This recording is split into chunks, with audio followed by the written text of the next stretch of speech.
आज ठीक 2:30 पर नोएडा का ट्विन टावर को गिरा दिया जाएगा। 9 से 12 सेकंड के अंदर 32 और 29 मंजिला दोनों इमारतें मलबे में तब्दील हो जाएंगी। जब ये दोनों टावर गिरेंगे तो कई किलोमीटर दूर तक इसके धुएं का गुब्बार दिखेगा। इस 32 मंजिला इमारत को गिराने के लिए 3700 किलोग्राम विस्फोटक का इस्तेमाल किया जाएगा। अगर इस इमारत के मलबे की बात करें तो इसमें करीब 80,000 टन मलबा निकलेगा। 200 करोड़ से ज्यादा की लागत में बने इन टावर्स को गिराने में करीब 20 करोड़ का खर्च आने की बात कही जा रही है। ऐसे में एक सवाल हर किसी के मन में कौंध रहा होगा कि आखिर इसे बनाने वाला शख्स कौन है? कौन है इस ट्विन टावर का मालिक और कैसे उसने इतनी बड़ी इमारत खड़ी कर दी? आज हम आपको ट्विन टावर के मालिक के बारे में सब कुछ बताएंगे, तो बने रहिए हमारे साथ वीडियो के अंत तक। उससे पहले अगर आपने हमारे चैनल को सब्सक्राइब नहीं किया है तो सब्सक्राइब कर पास वाले बेल आइकन को ऑल पर सेट जरूर कर लें।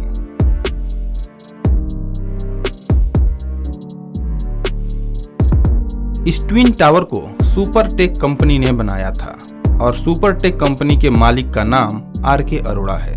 सुपरटेक के फाउंडर आर.के. अरोड़ा ने अब तक 34 कंपनियां खड़ी की हैं, जिसमें आर.के. अरोड़ा ने civil aviation, consultancy, broking, printing, films, housing finance, construction और तो और कब्रगाह बनाने और बेचने के लिए भी कंपनियां खोली हैं।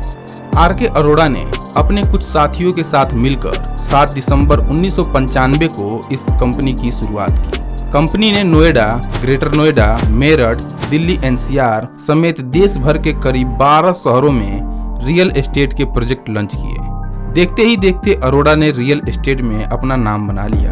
इसके बाद अरोड़ा ने एक के बाद एक 34 कंपनियां खोली। ये सभी कंपनियां अलग अलग कामों के लिए थीं। सुपरटेक लिमिटेड शुरू करने के 4 साल बाद 1999 में उनकी पत्नी संगीता अरोड़ा ने Supertech builders and promoters private limited नाम से एक कंपनी खोल ली। इसके अलावा आर.के. अरोड़ा ने अपने बेटे मोहित अरोड़ा के साथ मिलकर पावर जनरेशन, डिस्ट्रीब्यूशन और बिलिंग सेक्टर में भी काम शुरू किया। इसके लिए उन्होंने Supertech energy and power private limited नाम की कंपनी बनाई।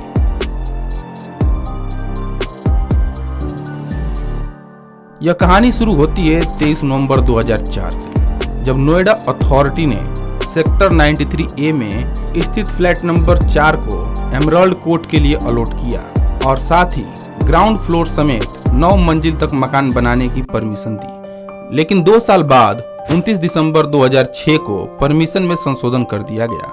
नोएडा अथॉरिटी ने संशोधन करके सुपरटेक को 9 की जगह 11 मंजिल तक फ्लैट बनाने की परमिशन दे दी। इसके बाद अथॉरिटी ने टावर बनाने की संख्या में भी इजाफा कर दिया। पहले 14 टावर बनने थे, जिन्हें बढ़ाकर पहले 15 फिर बाद में 16 कर दिया गया। 2009 में इसमें एक बार फिर से इजाफा किया गया और 26 नवंबर 2009 को नोएडा अथॉरिटी ने फिर से 17 टावर बनाने का नक्शा पास कर दिया। 2 मार्च 2012 को टावर 16 और 17 के लिए परमिशन में फिर बदलाव किया। इस संशोधन के बाद इन दोनों टावरों को 40 मंजिल तक बनाने की अनुमति मिल गई और इनकी ऊंचाई 121 मीटर तय की गई। दोनों टावरों के बीच की दूरी महज 9 मीटर रखी गई, जबकि नियम के मुताबिक 2 टावरों के बीच की दूरी कम से कम 16 मीटर होनी चाहिए। अनुमति मिलने के बाद सुपरटेक ग्रुप ने एक टावर में 32 मंजिल तक जबकि दूसरे में 29 मंजिल तक का निर्माण भी पूरा कर दिया। इसके बाद मामला कोर्ट पहुंचा और ऐसा पहुंचा कि टावर बनने में हुए भ्रष्टाचार की परतें एक के बाद एक होती गई और ऐसी खुली कि आज इन टावरों को गिराने की नौबत आ गई।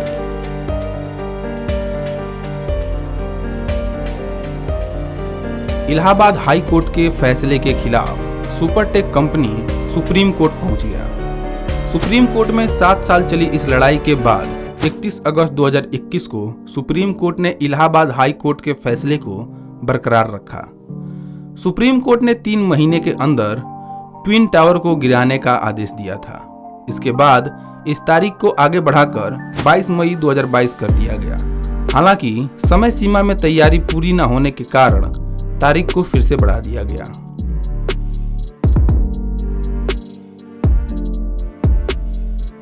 ट्विन टावर को गिराने के सुप्रीम कोर्ट के आदेश के बाद से आर.के. अरोड़ा की स्थिति खराब होने लगी है। करीब 200 करोड़ से ज्यादा की लागत से ट्विन टावर को बनाया गया था। इनमें 711 फ्लैटों की बुकिंग भी हो चुकी थी। इसके लिए कंपनी ने लोगों से पैसे भी ले लिए थे, लेकिन जब इसे गिराने का आदेश दिया गया तो सुप्रीम कोर्ट के आदेश के बाद अमाउंट और 12% ब्याज की रकम मिलाकर 652 इन्वेस्टर्स को सेटल कर दिया गया।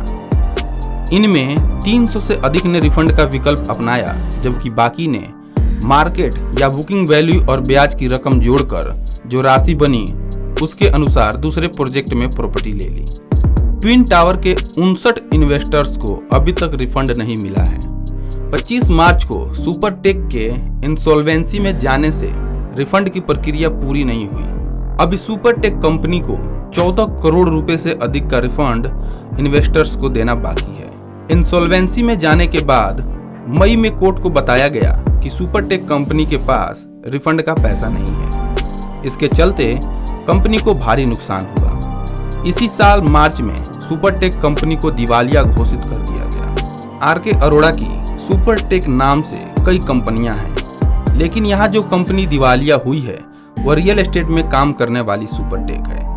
सुपरटेक ने यूनियन बैंक से करीब 432 करोड़ रुपए का कर्ज लिया है। कर्ज नहीं चुकाने पर बैंक ने कंपनी के खिलाफ याचिका दायर की थी, जिसके बाद NCLT यानी नेशनल कंपनी लॉ ट्रिब्यूनल ने बैंक की याचिका स्वीकार कर इंसॉल्वेंसी की प्रक्रिया का आदेश दिया था। पूरी वीडियो पर आपके क्या विचार हैं, हमें कमेंट में लिखकर जरूर बताएं। अगर आपने अभी तक हमारे चैनल को सब्सक्राइब नहीं किया है तो चैनल को सब्सक्राइब कर पास वाले बेल आइकन को ऑल पर जरूर सेट कर लें। वीडियो में लास्ट तक बने रहने के लिए आप सभी का तहे दिल से धन्यवाद।